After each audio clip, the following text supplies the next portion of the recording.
I was wondering if you can comment on the fact that in the press in the United States you are called an anti-Semite and demonizing the Jewish state concerning Human Rights Watch reporting in the Lebanon war.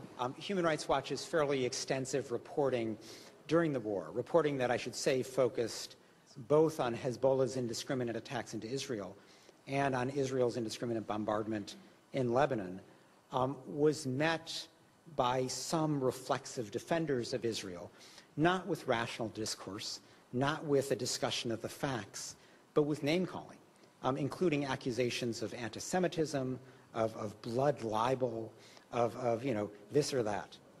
We're used to being attacked by, say, the governments who we're criticizing. But in this case, the Israeli government was actually rather quiet. And indeed, we had what you might call a reasonable dialogue with the Israeli government in the course of the war about what was happening in Lebanon. But it was the supporters of the Israeli government, principally in the United States, although to a limited extent in Israel, who came at us full force. And that was unusual, because we rarely encounter that kind of coordinated attack by ostensibly private individuals, people who had no official position with the Israeli government, but who had assumed for themselves the position of reflexively defending Israel, regardless of its conduct. It's going to be a big political fight. We'll be working in it. Thank you so much, and good luck to you, sir. Thank you. Does it matter that you are Jewish?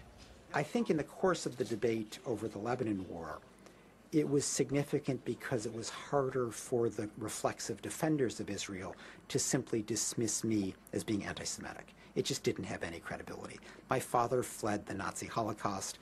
My mother's parents fled pogroms in Poland and Belarus. I'm just not a candidate for anti-Semitism. And while there is the old kind of tired line of self-hating Jew, it doesn't describe me either, and nobody even really bothers with that kind of criticism anymore. Why? Why? Why not just let ineffective people like me do our little talking? Here we have to come back to something else. It wasn't always like this. It began in the 70s. With the rise of identity politics in this country, where it became fashionable and eventually politically and economically normal for people to think of themselves as Black Americans, Italian Americans, Irish Americans, no one says, I'm a Jewish American. If someone says, you're a Jewish American, it has a slightly uncomfortable air to it. But they have to have an identity, the sense of the need to have the same kind of cultural identity as Italian Americans or Black Americans or Hispanic Americans have, has created in the American Jewish community two external identification tags.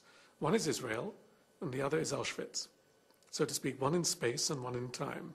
To be a Jew is to be moved by the memory of the Holocaust and to identify with Israel, even if you have no personal connection with the Holocaust and you've never been to Israel, which is true for most of them.